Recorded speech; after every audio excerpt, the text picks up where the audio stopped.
come in from the distribution center. But we'll talk about some of the things that we do have. Let's start with some of the things here. These are food items. Food is so important to supplement the diet of the soldiers in the hospital. We'll start with this big black thing. What this is a brick of tea. It is 2 pounds of tea. It'll make about 600 cups of tea. Now, in the hospitals, we give the soldiers tea if they are given permission from the surgeon to have the tea. The tea typically has milk and sugar in it. The soldiers say they find that very restorative. I don't really know if it's the tea or the milk and sugar we're putting in the tea. Either way, they seem to really appreciate it. So we do supply tea. We, of course, also supply the sugar. This is how we get sugar. I'm sure you know that this is a cone of sugar and a pair of sugar nippers to break off the lump of sugar.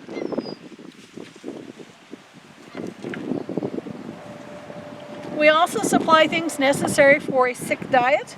So things like farina and tapioca, things that are very soothing on the digestion system because many of the men are suffering from digestional disorders. We supply a lot of fruits and vegetables. Desiccated vegetables, which are nothing more than dried vegetables. Men don't like them. They say they taste like hay.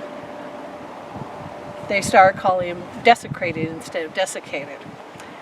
We also supply things like lemonade concentrate. You can put this in a canteen and put it in a pitcher, make lemonade, and then serve it to the soldiers. We also supply things like canned fruit and vegetables and meat. It varies a lot as to what that is because we accept whatever people are willing to donate to us. This is also one of the ways that we get milk. One of the ways we get milk is Borden's condensed milk. We don't always have cows available to provide fresh milk, so Borden's condensed milk has been the solution to our problem. Mr. Borden was making his milk prior to the war, but wasn't doing that well financially. He is now making a fortune supplying milk to the Sanitary Commission and to the military. We use the milk for things like tea. We also use it for something called milk punch. Each evening, if the surgeon allows it, we give the men 1 cup of milk punch, but just 1 cup. The men say they find this very soothing. It helps them sleep. You might understand when you understand what goes in milk punch. It's milk and whiskey. We also supply the whiskey. We also supply a lot more than just food. We supply clothing. Most of the clothing is made by the various ladies in our organization. They sew them, they knit them, they will donate them, and they often attach notes to the clothing to let the soldiers know that they are thinking about them and wish them well. Of course, every once in a while we get kind of an interesting note.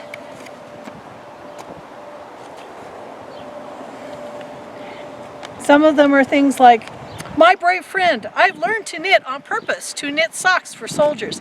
This is my 4th pair. My name is Ruth Hall and I live in Chicago. Write to me and tell me how you like the footgear and what we can do for you. Keep up good courage and by you will come home to us.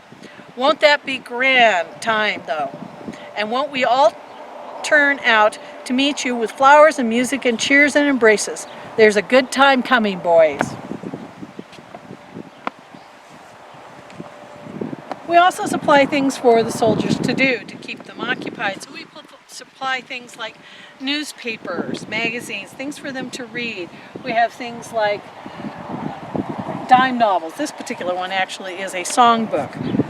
Anything to help break up the monotony, because some of these soldiers are going to be in the hospital recovering for 2 and 3 months or more. And it's important to keep their spirits up. We also have things like a chess game. We supply things like sugar and soap, candles, anything that we think that will make a difference, the Sanitary Commission supplies. We also supply something called a comfort bag. These are little bags that young ladies make and we give them to the soldiers. They contain all sorts of different things in them. This particular comfort bag here has nuts in it. Most of them have something to eat. usually cookies or nuts. They have stationery, which is so important for the soldiers to be able to write home, because sometimes those letters they write are the last letters their families will ever receive. We also supply things to refurbish and resupply their sewing kits, so buttons and needles and thread and scissors. Anything that is considered of help to the soldiers are supplied. And these comfort kits, when the soldier gets them, he says it's just like Christmas, opening them up because you never know what's inside of them. The Sanitary Commission is working very hard on the behalf of all the soldiers here in the north and any of the wounded soldiers from the south that we have with us. We're hoping that you too will donate your time and your efforts so that the Sanitary Commission can continue to do their good works. Thank you for joining us today at the Supply Depot.